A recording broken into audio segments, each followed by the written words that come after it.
Alhamdulillahilladzi awjaba alaina siyam bisahr Ramadan wa anzala fil Qur'an hudan linnasi wa bayyinatin minal huda wal furqan. Ashhadu an la ilaha illallah wa ashhadu anna Muhammadan abduhu wa rasuluh. Qala Allah Subhanahu wa ta'ala fil Qur'anil Karim, Bismillahirrahmanirrahim. Wattaqu yawman la tajzi nafsun an nafsin shay'an wa la yuqbalu minha shafa'atun wa la yu'khadhu minha 'adlun wa la hum yunsarun. Sadaqallahul azim.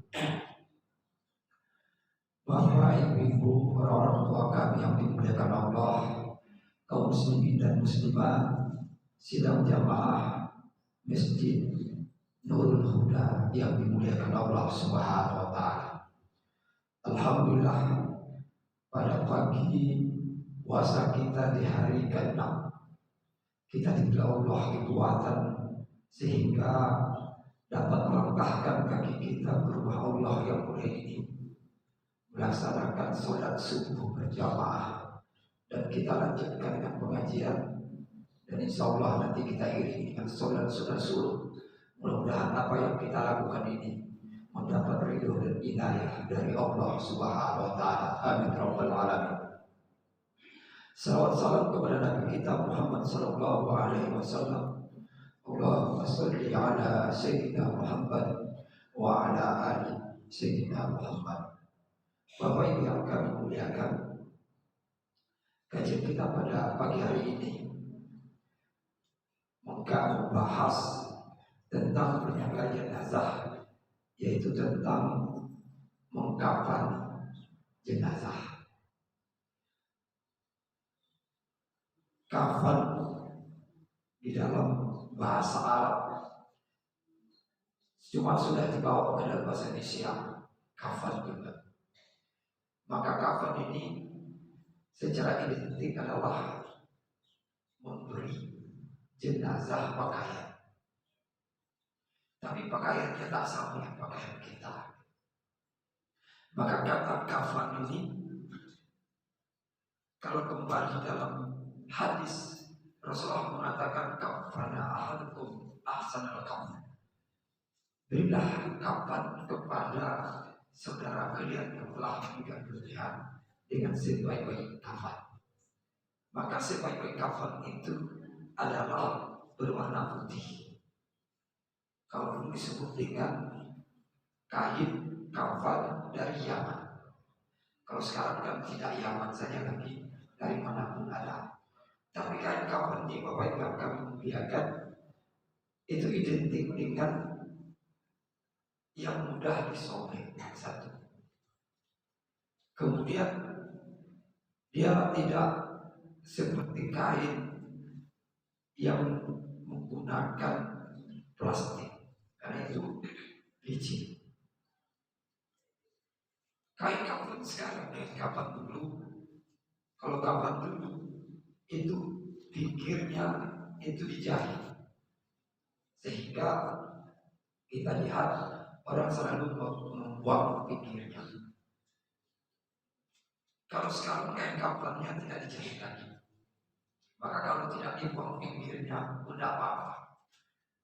Kalau pinggirnya kita buang, itu pun kita ambil, kita jadikan untuk tali kafannya. Maka kadang-kadang orang, Pak, kenapa tidak dipotong pinggir kiri kanan, tidak dibuang? Memang dulu pinggir kain kafan itu dijahit, maka dibuanglah jahitan, sehingga apa yang dipakaikan pada jenazah itu tidak pakai jahitan. Kalau sekarang tidak ada jahitannya lagi, kita ambil pinggirnya hanya untuk menjadikan tali jenazah, tali kain kafan itu sendiri. Kain kafan ini Bapak yang kami muliakan adalah berkaitan dengan mengkafani jenazah itu sendiri, yang sifatnya adalah fardu kifayah dan disesuaikan dengan kondisi. Kalau seandainya jenazah itu jenazah sahih dunia akhirat, maka dia harus memakai bajunya, apa yang terpakai di badannya itu disempurnakan dengan kain kafan. Atau kalau pakaian yang dipakai itu cukup sebagai kain kafan, itu saja dijadikan kain kafan. Tapi kalau tidak, kain kafan itu hanya tambahan untuk menyempurnakan saja. Tapi biasanya ini kalau pakai baju jubah. Tapi kalau baju kita seperti sekarang tak bisa. Kalau baju jubah ini kan tinggal tarik ke atas, ikat di atas, tinggal tambah di bawah. Tapi kalau dia pakai baju kemeja, tarik ke atas tambah pusat. Nah, ini Bapak Ibu yang kami muliakan. Jadi kadang-kadang perlu kita bedakan antara budaya ini, budaya orang Arab pakai baju jubah, budaya kita pakai baju kemeja. Jadi kalau dalam prinsip ini Bapak Ibu yang kami muliakan, dipakaikan kepada orang yang tidak berpakaian jubah mungkin agak susah, maka perlu satu kain kafan minimal satu lembar untuk ibadah. Itu bagi yang sahih. Bagi yang sahih dunia saja atau akhirat saja itu sama dengan yang lain. Arti maksudnya sahih akhirat seperti kaum perempuan yang lagi melahirkan meninggal dunia, itu sahih akhirat. Orang kena COVID begitu kan, meninggal sahih akhirat. Tapi cuma waktu COVID itu berbeda. Orang meninggal COVID langsung dimasukkan ke dalam kantong. Sudah kadang-kadang mandi pun di atas kantongnya dimandikan, bukan orangnya dimandikan. Itu mungkin hal yang lain, susah untuk dibicarakan. Tapi kalau selain dunia, seperti tentara kita pergi ke Papua, kemudian tertembak meninggal, itu saya dunia seperti kita, sama dengan dimandikan, dikafankan. Bapak Ibu yang kami muliakan, kafan ini secara prinsip adalah berkaitan dengan 1, 3, atau 5, atau bisa juga 7. 1 lapis itu minimal, tapi jarang dipakai orang. Itu kalau tidak ada kain tadi 1 lapis. Maka biasanya kita antara 3 saja, 3 lapis, 5 lapis, atau 7 lapis. Ketika lapisan ini kita lihat ke dalam kain kepada seorang yang meninggal dunia itu, Bapak yang kami muliakan, maka pertama yang harus kita ukur adalah panjangnya jenazah. Panjang jenazah ini setelah kita ukur, maka kita tambahlah sesudahnya 50 sampai 60 cm. Kenapa ditambah 50 sampai 60 cm? Itu nanti kalau 50 berarti 25 untuk ikatan di atas, 25 untuk ikatan bawah. Kalau kita tambah 60, maka 30 cm untuk ikatan atas, 30 cm untuk ikatan bawah. Itu disesuaikan dengan besarnya jenazah sebenarnya. Kalau jenazahnya kurus, kalau saya kurus, krempeng, itu mungkin 40 cukup. Tapi kalau jenazahnya cukup, itu 60. Maka kalau kita tidak bisa menghitung berapa 60, maka cukup pakai jengkal saja sebenarnya.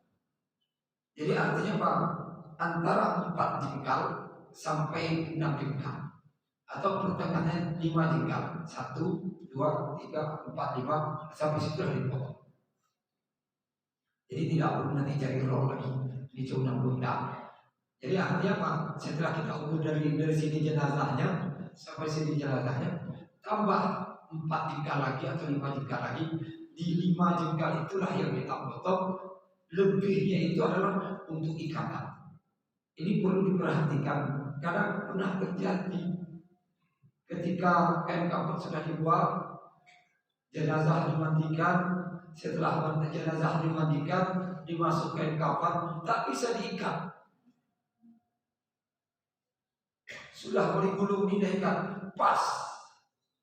Di sini pas kepala, di sini pas kaki. Hari apa? Karena jadi fitnah. Ada yang mengatakan, panjang jenazah ini, tambah banyak dosunya. Jadi katanya banyak dosunya, panjang dia katanya. Padahal saya bilang waktu itu bukan, karena saya waktu terlambat bukan, ini salah potong, salah potong. Tidak ada jenazah itu. Kalau banyak dosa tak mungkin ditambahkan Allah diperlukan ini. Allah itu maha menutup kayaknya. Ini salah dari potong ini. Yang tukang potongnya mungkin nah ada situ lagi dia takut ya malunya sendiri. Akhirnya aku bilang ini adalah ambil satu. Jadi artinya dia ambil pelapis bawah itu satu, potong lagi satu lagi, masukkan. Artinya jenazah itu diangkat-angkat lah. Jadi ambil satu, potong lagi untuk mengikatnya. Jadi pengikatnya hanya satu lapis saja. Itu perlu kita perhatikan. Karena apa? Jangan terjadi fitnah. Nanti itu kan potongnya lain. Kan kasihan ya. Ini Bapak yang kami muliakan. Kemudian jenazah ini harus kita perhatikan juga ukuran dadanya. Karena ini akan berkaitan dengan lembar kain jenazah yang kita butuhkan.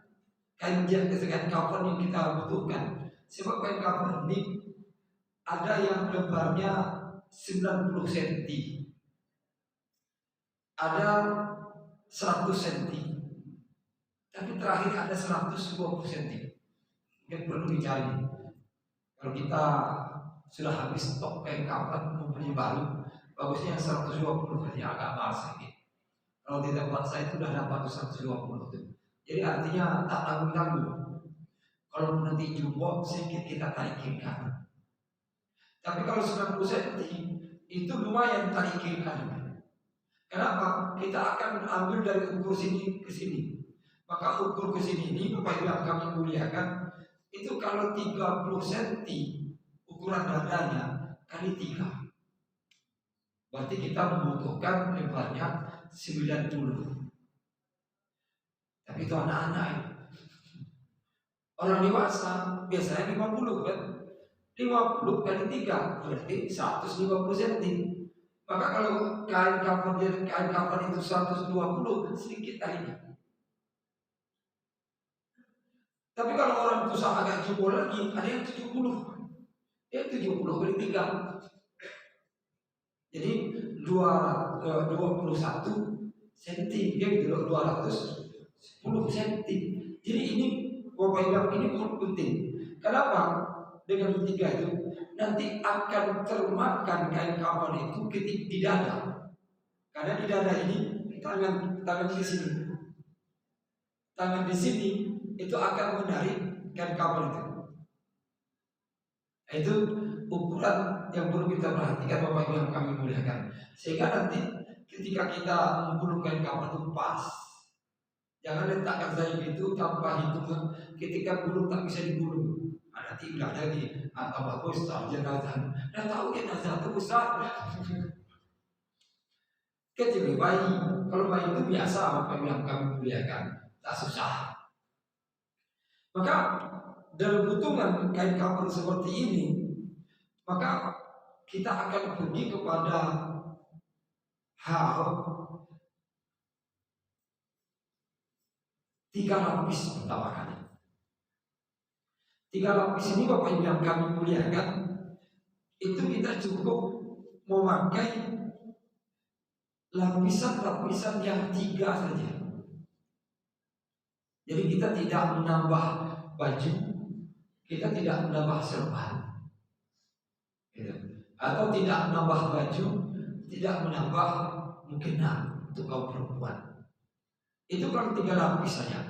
Kenapa 3 lapis? Kita cukup potong tadi sudah kita ukur jenazah begini, kita ambil lima jari, lima jengkal, kita potong 3 lapis, langsung kita letakkan, sudah. Itu yang 3 lapis. Maka 3 lapis disimpan. Maka ada yang bermazhab 3 lapis saja ada. Sebenarnya tidak ada masalah di 3 lapis ini. Kenapa? Karena pertama sederhana. Kedua, tidak banyak memakan kain. Namun ketika kita nanti mau menggulung jenazah, ini ketika kita menggulung jenazah itu harus berhati-hati. Harus berhati-hati karena kain penutup ini akan kita buka di saat kita menggulung. Maka di saat kita menggulung ini, Bapak Ibu yang kami muliakan, maka harus kita gulung dulu dari bawah. Kita gulung dari kaki sedikit demi sedikit, baru tarik kain kafannya. Sudah sampai ke perut ini, baru tarik kain kafannya sedikit lagi. Nanti ada yang gulung lagi di dada, barulah tarik kain kafannya secara keseluruhan. Itu kalau 3 lapis itu memang menggulungnya itu harus hati-hati. Kalau tidak, kita takut kelihatan daripada auratnya. Itu kalau 3 lapis. Dan itu ada beberapa pendapat banyak mengambil demikian. Tapi ada yang model yang kedua, yaitu 5 lapis. 5 lapis ini Bapak Ibu yang kami muliakan, itu juga dijelaskan oleh Rasulullah dan para sahabat. Kenapa dijelaskan? Karena di situ menggunakan baju. Jadi artinya tetap kita meletakkan 3 lembar di bawahnya. Sudah dihitung 3 di situ. Nanti kita tambah lagi baju di atasnya. Baju di sini Bapak Ibu yang kami muliakan menggunakan baju jubah itu. Bagi kaum laki-laki dan kaum perempuan itu bentuknya sama saja. Cuma kalau mau dibedakan namanya laki-laki namanya jubah, perempuan namanya terusan. Gitu. Baju terusan. Tapi cara membuatnya sama, tidak susah. Dan kita tidak menggunakan pakai kain, itu. Kan ada yang pakai kain, pakai baju, gitu. Itu nanti yang 7 lapis sebenarnya itu yang menggunakan. Tapi kalau kita pakai jubah, itu lebih sederhana cara membuatnya dan lebih mudah untuk memasangkannya kepada jenazah. Maka kalau jubah ini cukup kita ambil dari pundak jenazah ini, ukur dari pundak jenazah sampai ke ujung kakinya. Kemudian dilipat 2, baru dipotong bagian bawahnya. Wah, ini kan teori payah. Nantilah kita praktikkan dalam kisah. Jadi artinya apa? Kita ambil dari sininya sampai ke kaki, kemudian kita lipat 2, baru kita potong di bawah. Setelah kita potong bawah ini, nanti baru kita lipat begini. Jadi kalau ibarat kertas ini sudah begini, kita lipatkan begini. Sudah lipat begini, nanti kita lipatkan lagi begini. Sudah kita lipat begini, maka baru kita potong ujungnya di sini, lebih kurang 4 jari saja. Potong 4 jari di sini. Nanti kalau kita buka apa yang kami muliakan, itu akan tampak seperti masuk leher. Jadi nampak seperti tempat masuk leher. Baru nanti kita potong sedikit buat ke arahnya sini. Itu gunanya apa? Untuk mudah kepala jenazah masuk di dalamnya. Jadi ada sebuah baju sebenarnya, tapi tanpa jahitan. Jadi ketika sudah dibuka ini, letakkan, maka nanti ketika jenazah dimasuk, ketika kita tarik aja begini, maka ada bajunya Bapak Ibu yang kami muliakan. Maka baju ini dihitung 1, maka berarti sudah 4. dia harus ganjil. Maka yang ganjilnya kita ambillah, kita jadikan mukena atau jubah, mukena atau serban. Jadi kaum laki-laki pakai serban, kaum perempuan pakai mukena atau jilbab. Jilbab atau mukena serban ini kita ambil dari kain kafan. Kain kafan itu cukup kita lipat segitiga, langsung kita potong. Jadi lipat segitiga kita potong. Maka nanti kalau yang untuk laki-laki kita gulung seperti menggulung kacu perangkap gitu kan, gulung untuk sebagai serban di atas. Kalau kaum perempuan tak usah digulung, sudah segitiga saja letakkan di bawah. Segitiga tawa, tinggal ditarik saja begitu. Ini kalau yang 5 lapis. 5 lapis ini lebih sederhana. Maka kalau saya cenderung mengambil kalau 2-3 lapis tadi sangat sederhana gitu kan. Yang 5 lapis ini sederhana. Kenapa? Kita telah menyempurnakan. Bahkan Rasulullah mengatakan, buatlah kain kafan sebaik-baiknya kalau kamu mengkafani saudara. Maka saya rasa yang 5 lapis ini sudah sempurna. Tapi ada yang 7 lapis. 7 lapis ini sangat rumit. Kenapa? Dia akan terdiri daripada pemain yang kamu muliakan. Dia pakai 3 lapis yang pertama, gitu kan? Tetap 3 lapis pertama. Nanti baru pakai kain sarung buat baju. Bajunya adalah baju ketika buat bajunya ambil dari pundak ini sampai ke pinggang saja. Buatnya sama, lipat, potong, buat lehernya. Kemudian diambil lagi kain kafan buat kain sarungnya. Berarti artinya kain sarung dengan baju sudah tambah 2, dia jadi 5 kan. Kemudian jenazah tadi tambah lagi buat sempak, pakai sempak juga. Nah, itu yang payah pakainya, sempak bayi. Jadi katanya kenapa jenazah itu dikapung pakai sempak lagi? Dulu kan dia lahirkan pakai sempak, sekarang kita kasih sempak lagi mau pergi. Jadi yang ke-6 itu adalah buat sempaknya seperti sempak bayi, potong nanti buat seperti popok bayi, itu kita pakai kan nanti. Baru nanti yang ke-6-nya atau ke-7-nya yaitu mukena untuk kaum jilbab kaum perempuan, serban bagi kaum laki-laki. 7. Yang ke-7 ini Bapak Ibu kami muliakan boleh dilakukan karena dia sudah masuk dalam konteks budaya di sini, budaya Indonesia, gitu kan. Jadi para ulama membolehkan, ini juga bentuk kesempurnaan yang kita berikan kepada jenazah dalam kafannya. Jadi artinya apa? Kita sudah berniat membuat kebaikan untuk jenazah, maka boleh dilakukan juga. Maka ada beberapa tempat itu buat 5. Karena kemarin kawan saya meninggal dunia, ikutlah saya motong-motong. Kemudian ketika potong yang 3 lapis oke, ketika mau potong baju, datang istrinya. Bajunya sampai pinggangnya lah katanya. Terus pakai kain sarung lah katanya. Istrinya pandai rupanya. Ini apa? Saya pakai kain sarung, pakai ini, pakai sempak, pakai ini lengkap. Saya bilang, kalau gini ibu aja lah masang nanti ya. Ini rumit nih, dia bilang. Ya tidak apa-apa katanya. Ini kan suami saya katanya. Boleh, tidak ada apa-apa.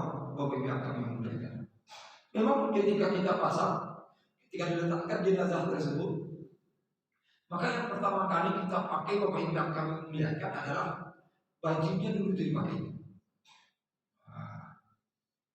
Sudah bajunya pakai, baru dipakaikan sempak dari bawah. Jadi kalau istrinya mudah pakai sempak, diikat gitu udah oke. Baru pakai kain sarungnya. Sudah pakai kain sarung, barulah sempurnakan bajunya tutup ke bawah. Setelah itu baru pakai serbannya atau jilbabnya, baru dipeluk. Itu kalau 7 lapis. Saya biasa kalau praktek itu yang 3 dan 5 saja. 7 itu tidak pernah saya pakai. Kenapa? Keinginan kita ini bagaimana semua orang bisa melakukannya. Buat 7 susah-susah nanti ada alasannya, tak bisa Pak, tak bisa gitu. Karena 7 lapis. Tapi kalau 3 lapis semua bisa. Cuma nanti perlu belajar cara agar tidak terbuka auratnya saja. Ini Bapak Ibu yang kami muliakan. Kemudian dari kain kafan ini ada tali yang harus mengikatnya.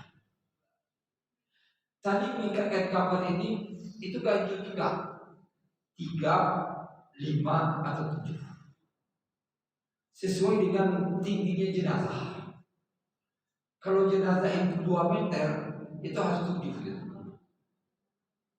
Tapi kalau jenazah itu hanya 1 meter, 3 cukup. Artinya apa? 3 atas, bawah, tengah. Nah kalau orang Indonesia itu rata-rata 5. Kenapa? Kita ini tinggi tidak, rendah tidak, begitu ya. Maka 5 ini berarti atas, bawah, dada, pinggang, kaki. Artinya di bagian kaki. Maka pengikat ini 3, 5 atau 7 itu saja.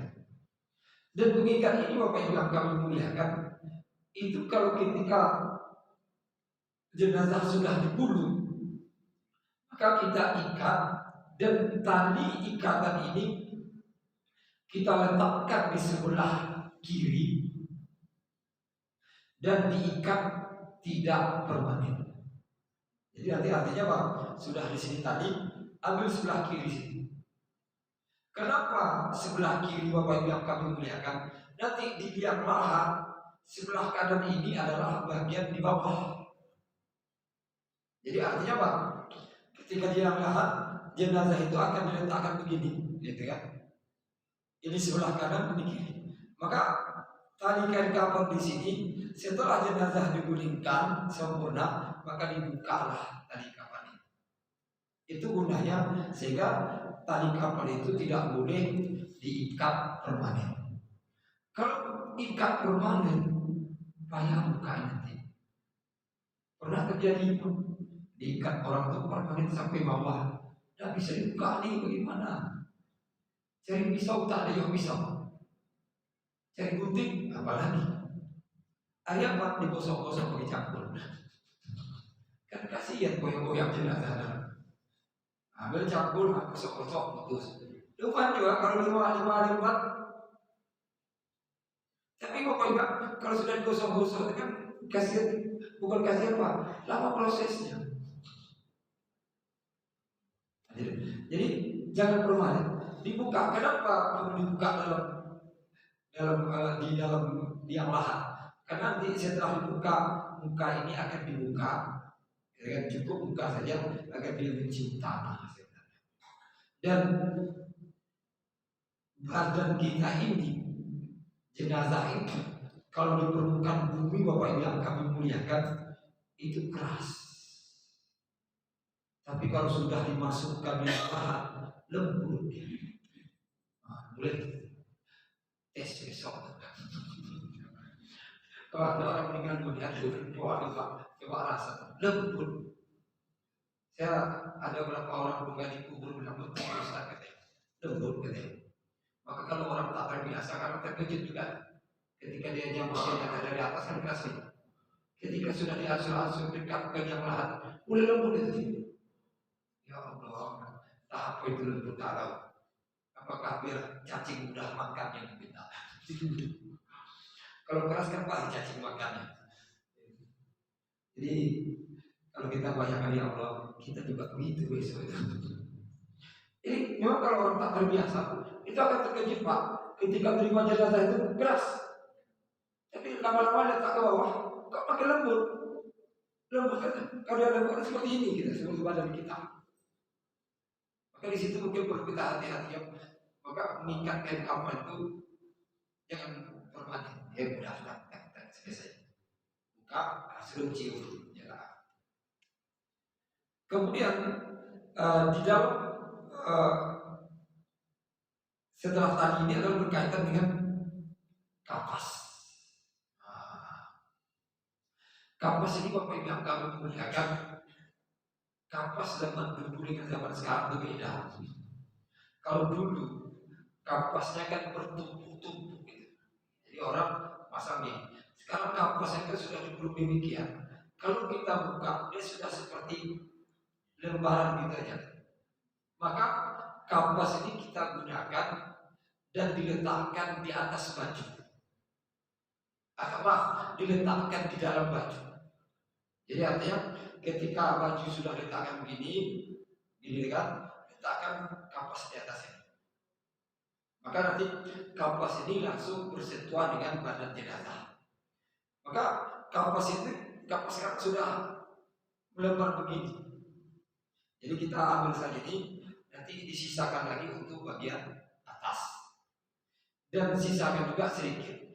Kapas ini diletakkan nanti di ketiaknya, kan? Di bagian lehernya, di bagian kerangkangannya. Untuk apa kapas diletakkan di situ apabila kamu muliakan? Karena badan jenazah ini keras. Maka kalau letak di sini agar nanti di saat kita mengangkatnya, saat bergeser dia tidak terkelupas. Gitu. Jadi artinya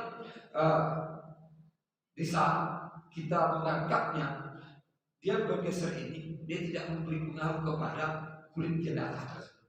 Maka penting diletakkan di sini sehingga dia agak kalau bergeser itu tidak masalah. Kemudian untuk orang yang mengangkatnya lebih bagus.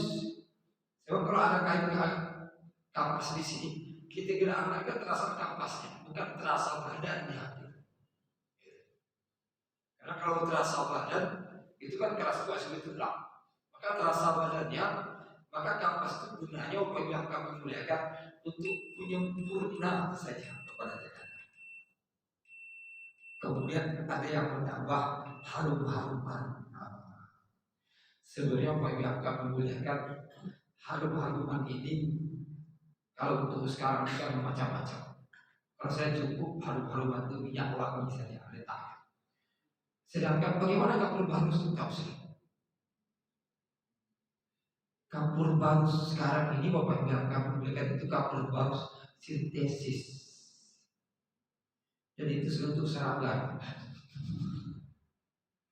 Kapur baru aslinya itu dari pohon. Dan saya pernah melihat itu kapur barus ketika saya pergi ke Barus. Karena kenapa kapur barus itu kan di Barus itu pusat. Barus yang penuhi tengah. Ketika saya sampai ke Barus, tapi memang nggak ada susah itu jadi kapur cari kapur barus. Di harganya lebih mahal daripada emas orang situ. Kenapa pohon barus itu Bapak yang kami muliakan itu akan menghasilkan kapur itu umurnya 80 sampai 100 tahun. Bisa 2 generasi. Bapaknya nanam, yang menerimanya mungkin cucunya misalnya. Dan itu hanya sedikit lagi barusnya. Sehingga yang sedikit itu mereka tidak potong lagi. Hanya mereka gores begini saja seperti mengambil karet. Yang keluar adalah air saja. Air inilah dijadikan kristal dan itu harum, harum. Maka barus itu sebenarnya dari zaman Fir'aun dah ada. Kenapa? Perdagangan itu harum. Dan saya air itu kalau dikatakan pakai alkohol tidak, kalau dibakar keluar api. Tapi kalau begini kan apinya tidak panas.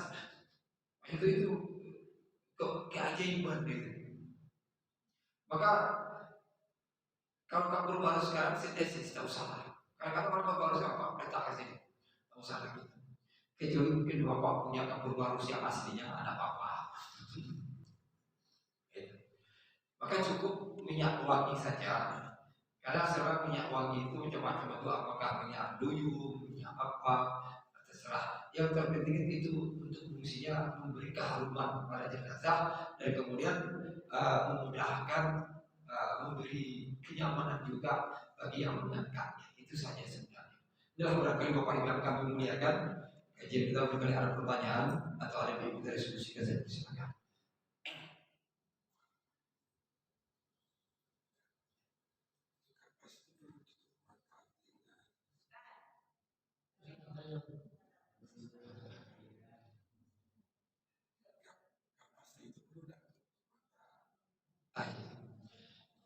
Sebenarnya jadi tak perlu kapas itu letakkan di mata dan telinga. Cukup kapas itu letakkan di leher saja. Karena leher itu nanti ketika diangkat kadang begini. Karena jika itu keras, tapi kadang-kadang terangkat tertarik juga. Jadi cukup diletakkan di leher dan di bagian ketiak dan selangkah. Selain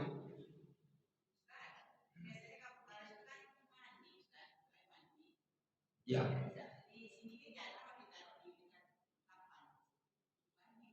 Ya. Untuk mandi pun tak usah kapur baru sekarang. Karena kapur baru itu bukan yang asli. Dia ada yang kapur baru untuk mandi, ada juga di atas kan kapur baru. Maka saya tidak perlu lagi. Kenapa? Memang ada hadis, Pak. Hadis itu Rasulullah mandikan pakai kafur. Tapi kafurlah itu bukan kafur baru yang sekarang, yang asli. Karena anak Nabi Muhammad yang bernama yang perempuan, ketika beliau meninggal, beliau Rasulullah nanti terakhir mandikan dengan air kafur. Tapi air kafur itu yang asli, bukan yang sintesis. Kalau asli itu memang harum. Satu, membuat kulit ini betul-betul sempurna kerasnya. Memang unik gitu kan. Kenapa? Dia dari pohon. Dan pohon itu bukan pohon sembarangan. 80 sampai 100 tahun.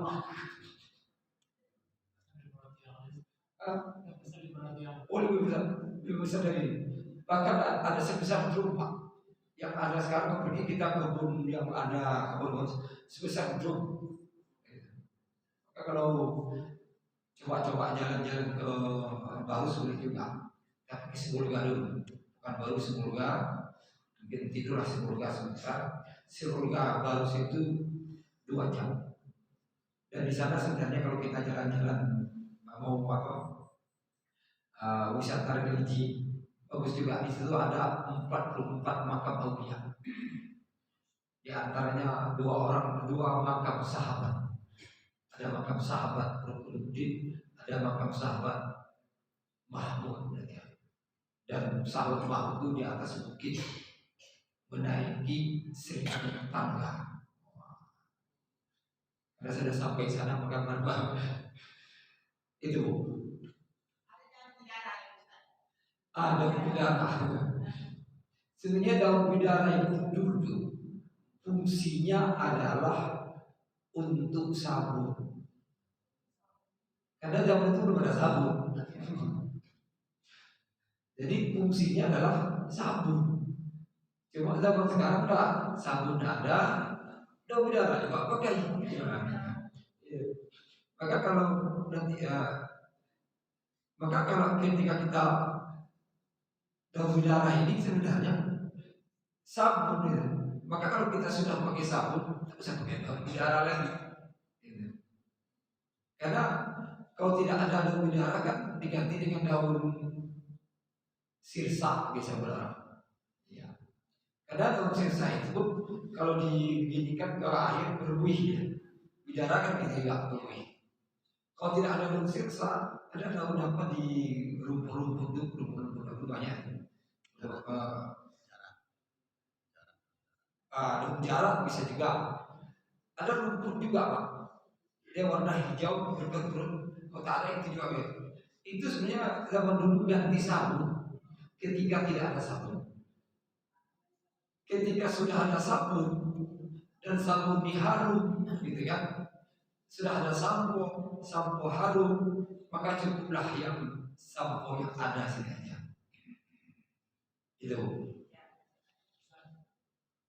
Jadi kan kali kapal itu kan, di hitungan baju sama saldo itu masih hitungan 5 lembar. Jadi kalau yang 5 tadi sebenarnya tanpa sarung. Jadi bajunya kita pakai baju jubah. Jadi hitungannya 3 lapis pertama, baju jubahnya 1, berarti sudah 4 kan. Nanti yang kelimanya adalah serban atau kaum perempuan mungkin.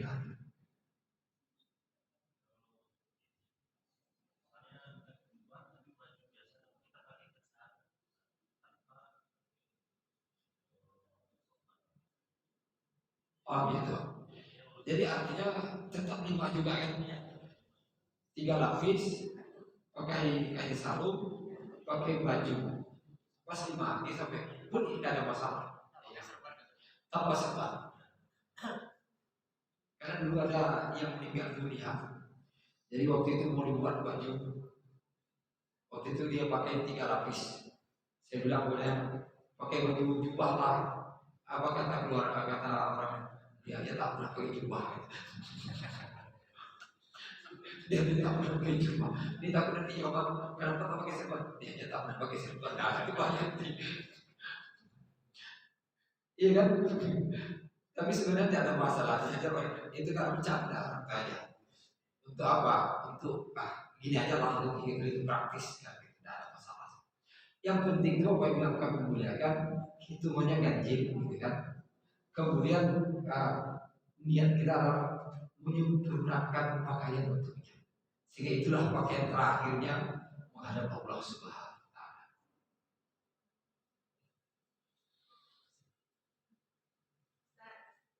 Ya, kalau pakai kain ihram itu gimana caranya? Kain ihram itu boleh dijadikan kain kafan dan dihitung satu. Hitung satunya masukkan di lapis tadi. Maka kalau lapis itu 3 lapis, maka cukup kita buat 2 tambah 1 kain ihram. Kalau saya cantumkan ihram itu ambil 1 saja atau 1 bab. Karena laki-laki kan biasa laki-laki kan 2 kain ihram. Tapi kita ambil 1 saja, tidak usah kedua-duanya. Jadi artinya apa? 2 lapis pertama, gitu kan? Kemudian setelah lapis pertama, 2 lapis pertama, letakkan lapis ketiganya kain ihram. Berarti dah 3. Baru nanti buat baju dan serbannya. Tapi kain ihram dipilihlah, jangan yang pakai cap. Karena ada cap pakai ihram, nanti travel ini gitu. Nanti tanya malaikat, pakai travel apa? Jadi yang putih bersih saja cukup 1 aja. Karena ada orang setelah pakai kain kafan, kan ihram ditambah di luar. Jadi kan ihram tambah di luar itu bukan kain kafan, tapi tidak tahu apa fungsinya gitu. Ada itu. Bilang ini tuh apa kayak ihram? Dan boleh tanya Ustaz, mudah-mudahan ada manfaatnya katanya. Ya. Kenapa kan ihram itu sebenarnya? Kenapa banyak orang Indonesia ini orang Indonesia banyak memakaikan ihram itu? Sebenarnya kan karena kita inginkan ihram ini kan sudah dipakai waktu tawaf, sudah dipakai waktu sa'i, gitu kan. Mudah-mudahan nanti dia bisa menjadi saksi di akhirat, kan itu niatnya. Maka niat baik itu disalurkan. Kalau orang India, Pakistan, Bangladesh itu mereka tidak kain ihram mereka buang. Tapi mereka bawa kain kafan sendiri putih 12 meter atau 15 meter itu mereka cuci dengan air zam-zam. Nanti kalau di Mina kita tengok tuh mereka menjemur kain putih kan. Itu kain ihram itu, bukan kain ihram, itu kain kafan itu. Kenapa kan? Ini kain kafan sini udah saya cuci dengan air zam-zam. Mereka mengambil fadilah zam-zamnya. Ya kan? Jadi beda kalau bahasa, beda pola pikir sebenarnya. Beda pola pikir. Tapi para ulama biarkan saja, tidak ada masalah. Karena yang terpenting kan kain kapalnya gitu kan. Gitu. Maka kalau di Mina itu banyak mereka jemur kain putih panjang gitu, 15 meter gitu kan. Nanti setelah kering mereka lipat bagus-bagus gitu kan. Bisa di rumah mereka setrika, mereka simpan. Ini kalau saya mati ini. Gitu. Tapi kalau kita punya niat pakai kain ihram, maka kain ihram itu dicuci bersih, gitu kan. Kemudian letakkan di tempat yang bisa dilihat orang. Karena saya kemarin ada keluarga, kata istrinya, dia minta kain ihram satu, dia ambillah. Luas orang cari di mana disembunyikan. Akhirnya apa? Bongkar sana, bongkar sini, bongkar sana, selain hanya berdapat. Kan kasihan itu. Hanya Pak tertunda memandikan jenazah. Itu. Ya.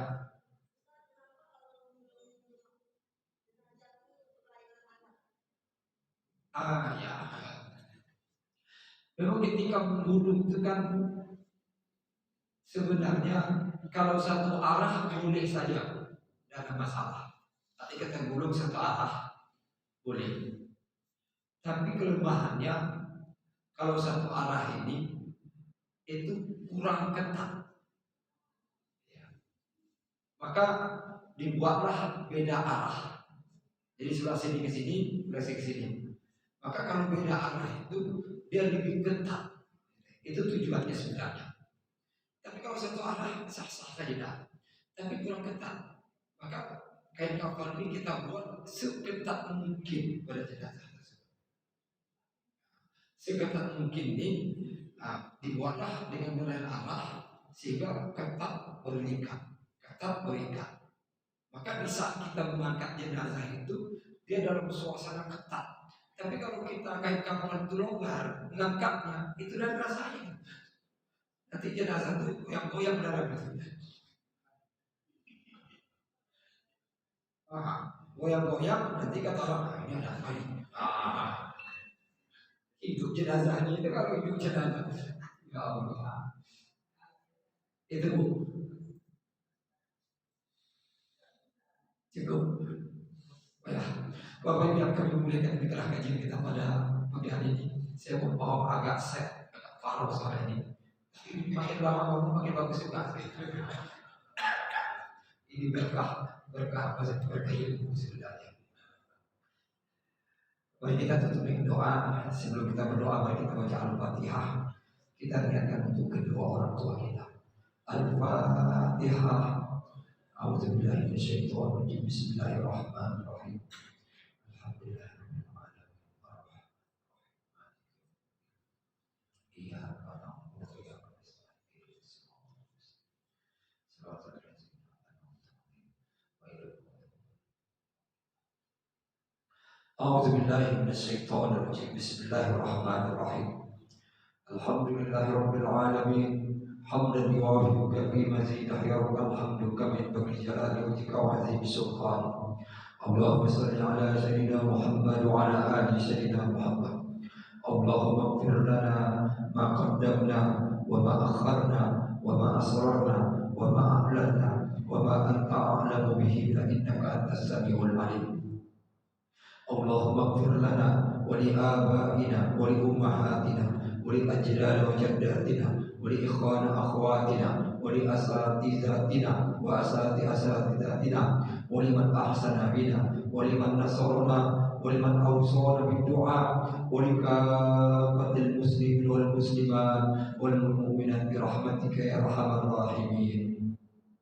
Allahumma sallimna wa sallimna wa ja'alna muslimin. Allahumma sallim dinana wa sallim dunyana wa sallim akhiratana wa sallim imanana wa sallim tawhidana wa sallim ma'rifatana wa sallim qulubana wa sallim abna'ana wa sallim sababana وسلم أهلنا وقومنا يا أرحم الراحمين. اللهم إنا نسألك علما نافعا وعملا متقبلا ورزقا واسعا وشفاء من كل داء وسقم يا أرحم الراحمين. اللهم عافنا في بدننا، اللهم عافنا في سمعنا، اللهم عافنا في بصرنا يا أرحم الراحمين. اللهم أنت الشافي اشف مرضانا شفاء لا يغادر سقما يا أرحم الراحمين. ربنا تقبل منا إنك السميع الدعاء. ربنا آتنا في الدنيا حسنة وفي الآخرة حسنة وقنا عذاب النار. وآخر دعوانا الحمد لله رب العالمين. Assalamualaikum warahmatullahi wabarakatuh.